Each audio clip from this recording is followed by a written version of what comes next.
ನಮಸ್ಕಾರ ವೀಕ್ಷಕರೇ, ಮತ್ತೊಂದು ಹೊಸ ಮಾಹಿತಿಯೊಂದಿಗೆ ತಮಗೆಲ್ಲರಿಗೂ ನಮ್ಮ ಒಂದು ಯೂಟ್ಯೂಬ್ ಚಾನಲ್ಗೆ ಸ್ವಾಗತ. ಈ ಒಂದು ವಿಡಿಯೋದಲ್ಲಿ ತಿಳಿಸ್ಕೊಡ್ತಾ ಇರೋ ಮಾಹಿತಿ ಏನು ಅಂತಂದ್ರೆ, ಈ ಶ್ರಮ ಕಾರ್ಡ್ ಇದ್ರೆ BPL ರೇಷನ್ ಕಾರ್ಡು ಬೇಗನೆ ಸಿಗುತ್ತೆ.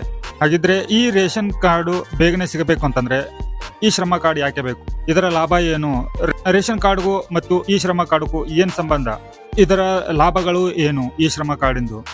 ನಂತರ ಈ ಶ್ರಮ ಕಾರ್ಡ್ ಅನ್ನ ಆನ್ಲೈನ್ ಮುಖಾಂತರ ಅರ್ಜಿ ಸಲ್ಲಿಸೋದು ಹೇಗೆ, ಅದನ್ನ ಪಡೆಯೋದು ಹೇಗೆ ಈ ಶ್ರಮ ಕಾರ್ಡ್ ಅನ್ನ.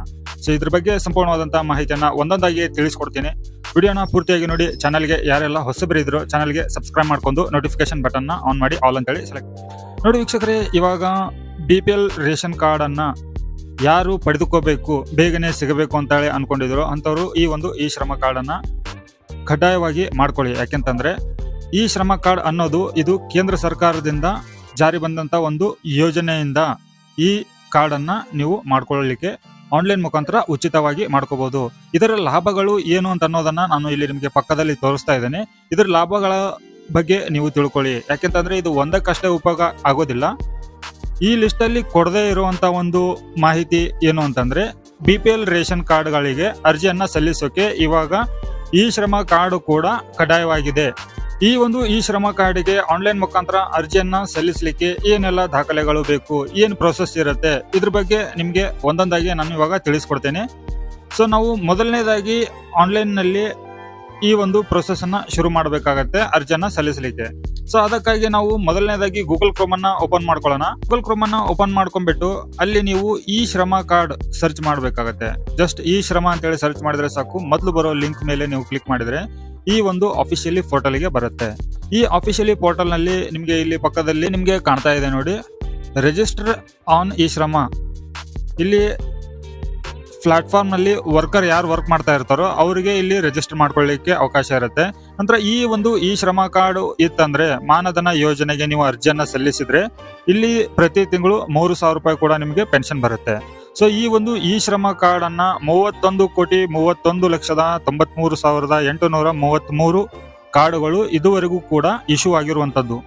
ಸರಿನಾ? ಇಷ್ಟು ಜನರು ಈ ಒಂದು ಕಾರ್ಡಿಗೆ ಅರ್ಜಿಯನ್ನ ಸಲ್ಲಿಸ್ಬಿಟ್ಟು ಇದರ ಲಾಭವನ್ನ ಸರ್ಕಾರದಿಂದ ಪಡಿತಾ ಇದ್ದಾರೆ.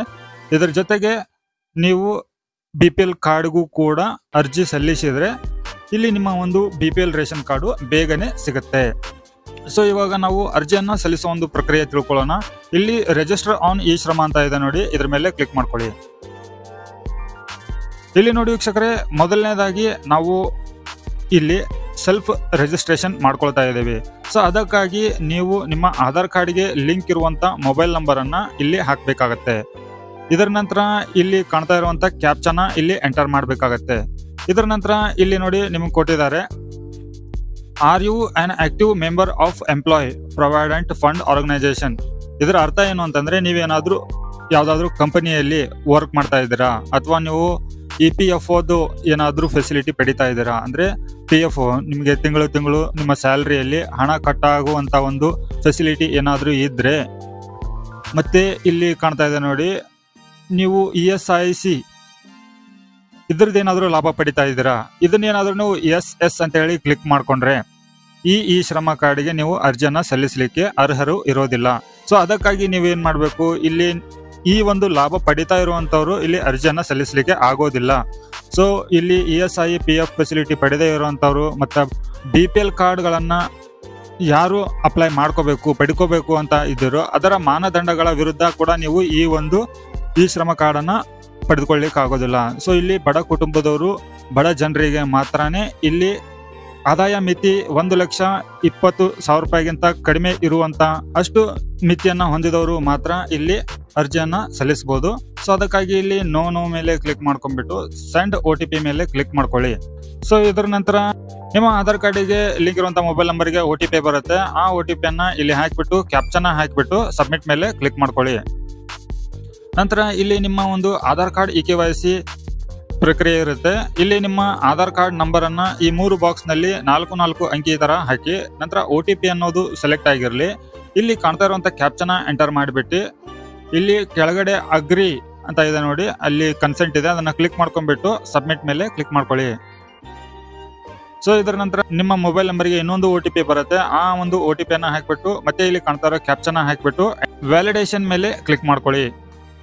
ಇದರ ನಂತರ ಇಲ್ಲಿ ನಿಮಗೆ 6 ಸ್ಟೆಪ್ಗಳ ಒಂದು ಪ್ರಕ್ರಿಯೆ ಕಂಪ್ಲೀಟ್ ಮಾಡಬೇಕಾಗತ್ತೆ. ಇಲ್ಲಿ ನಿಮ್ಮ ಒಂದು personal information, address, education qualification, occupation ಏನಿದೆ, ಬ್ಯಾಂಕ್ ಡೀಟೇಲ್ಸ್, ಈ ಒಂದು ಇನ್ಫಾರ್ಮೇಶನ್ಗಳನ್ನ ನೀವು 1 by 1 ಫಿಲ್ಅಪ್ ಮಾಡ್ತಾ ಹೋಗ್ಬೇಕಾಗತ್ತೆ. ಸೊ ಅದಕ್ಕಾಗಿ ಇಲ್ಲಿ continue to enter other details ಅಂತ ಇದೆ ನೋಡಿ, ಅದನ್ನ ಕ್ಲಿಕ್ ಮಾಡ್ಕೊಳ್ಳಿ. ಇಲ್ಲಿ ನೋಡಿ ನಿಮ್ಮ ಒಂದು ಪರ್ಸನಲ್ ಇನ್ಫಾರ್ಮೇಶನ್ ಫಿಲ್ಅಪ್ ಮಾಡಬೇಕಾಗತ್ತೆ.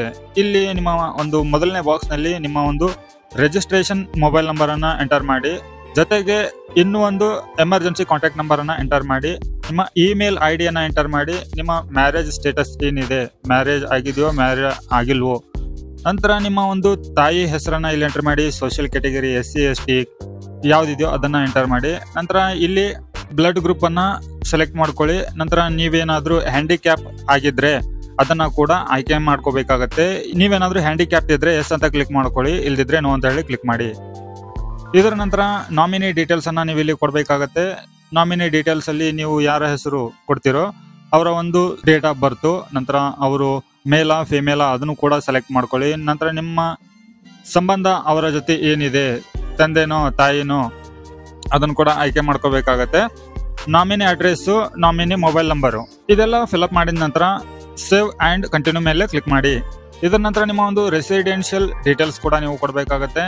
ನಿಮ್ಮ ಸ್ಟೇಟ್ ಯಾವುದು, ಡಿಸ್ಟಿಕ್ ಯಾವುದು, ನಂತರ ಇಲ್ಲಿ ಸ್ಪೆಸಿಫಿಕ್ ID ಕೂಡ ಮೆನ್ಷನ್ ಮಾಡಿ. ನಿಮ್ಮ ಹತ್ರ ರೇಷನ್ ಕಾರ್ಡ್ ಇದ್ರೆ, ಇಲ್ದಿದ್ರೆ ಪರವಾಗಿಲ್ಲ, ಅದನ್ನ ಬಿಟ್ಟರು ಕೂಡ ನಡೆಯುತ್ತೆ. ನಂತರ ನಿಮ್ಮ ಒಂದು ಕರೆಂಟ್ ಅಡ್ರೆಸ್, ನಿಮ್ಮ ಆಧಾರ್ ಕಾರ್ಡ್ ದಲ್ಲಿ ಇರುವಂತ ಒಂದು ಅಡ್ರೆಸ್ ಬೇರೆ ಇರುತ್ತೆ, ನಂತರ ನೀವು ಒಂದು ಬೇರೆ ಪ್ಲೇಸ್ ನಲ್ಲಿ ವಾಸವಾಗಿರ್ತೀರಾ. ಸೊ ನಿಮ್ಮ ಒಂದು ಕರೆಂಟ್ ಅಡ್ರೆಸ್ ಯಾವುದು ಅನ್ನೋದನ್ನ ನೀವು ಪರ್ಸನಲ್ ಇನ್ಫಾರ್ಮೇಶನ್ ನಲ್ಲಿ ಹಾಕಿದ ನಂತರ ಇಲ್ಲಿ ನೀವು ಕರೆಂಟ್ ಯಾವ ಒಂದು ಪ್ಲೇಸ್ ಅಲ್ಲಿ ಇದ್ದೀರಾ ಅದ್ರ ಬಗ್ಗೆ ಇನ್ಫಾರ್ಮೇಶನ್ ಕೊಡಬೇಕಾಗತ್ತೆ. ಇಲ್ಲಿ ಕಂಪ್ಲೀಟ್ ಇನ್ಫಾರ್ಮೇಶನ್ ಅನ್ನ ಫಿಲ್ಅಪ್ ಮಾಡ್ಕೊಳ್ಳಿ. ನಂತರ ನೀವು ಯಾವ ಒಂದು ಲೊಕೇಶನ್ ಅಲ್ಲಿ, ಈ ಒಂದು ಪ್ಲೇಸ್ ನಲ್ಲಿ ನೀವು ಎಷ್ಟು ವರ್ಷದಿಂದ ಇದ್ದೀರಾ ಅಂತ ಅನ್ನೋದನ್ನ ಫಿಲ್ಅಪ್ ಮಾಡ್ಕೊಂಡ್ಬಿಟ್ಟು, ನಂತರ ಇಲ್ಲಿ ಪರ್ಮನೆಂಟ್ ಅಡ್ರೆಸ್ ಇನ್ಫಾರ್ಮೇಶನ್ ಅನ್ನ ಫಿಲ್ಅಪ್ ಮಾಡ್ಕೊಳ್ಳಿ. ಕಂಪ್ಲೀಟ್ ಇನ್ಫಾರ್ಮೇಶನ್, ನಿಮ್ಮ ಅಡ್ರೆಸ್ಸು, ಸ್ಟೇಟು, ಡಿಸ್ಟಿಕ್ಕು, ಸಬ್ ಡಿಸ್ಟಿಕ್ಕು, ನಂತರ ಪಿನ್ ಕೋಡು. ಅದರ ನಂತರ ಸೇವ್ ಅಂಡ್ ಕಂಟಿನ್ಯೂ ಮೇಲೆ ಕ್ಲಿಕ್ ಮಾಡಿದ್ರೆ ನಿಮ್ಗೆ ನೆಕ್ಸ್ಟ್ ಇನ್ಫಾರ್ಮೇಶನ್ ಬರುತ್ತೆ. ಇಲ್ಲಿ ನಿಮ್ಮ ಒಂದು ಕ್ವಾಲಿಫಿಕೇಶನ್ ಏನಾಗಿದೆ, ಎಜುಕೇಶನ್, ಸೊ ಅದನ್ನ ನೀವು ಇಲ್ಲಿ ಆಯ್ಕೆ ಮಾಡ್ಕೋಬೇಕಾಗತ್ತೆ.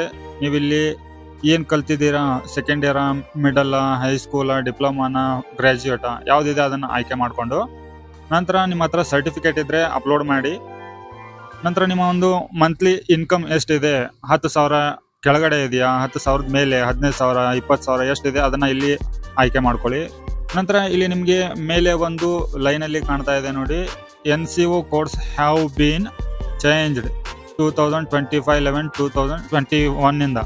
ಸೊ ಇಲ್ಲಿ ಕ್ಲಿಕ್ ಅಂತ ಇದೆ ನೋಡಿ, ಈ ಕ್ಲಿಕ್ ಮೇಲೆ ಕ್ಲಿಕ್ ಮಾಡ್ಕೊಂಡ್ರೆ ನಿಮ್ಗೆ ಈ ಕೋಡ್ಗಳ ಲಿಸ್ಟು ಓಪನ್ ಆಗುತ್ತೆ. ಈ ಕೋಡ್ಗಳು ಎದಕ್ಕೆ ಅಂತಂದ್ರೆ, ನೀವು ಯಾವ ಕೆಲಸ ಮಾಡ್ತೀರಾ ಆ ಕೆಲಸದ ಮುಂದ್ಗಡೆ ಇಲ್ಲಿ ಕೋಡ್ ಇರುತ್ತೆ.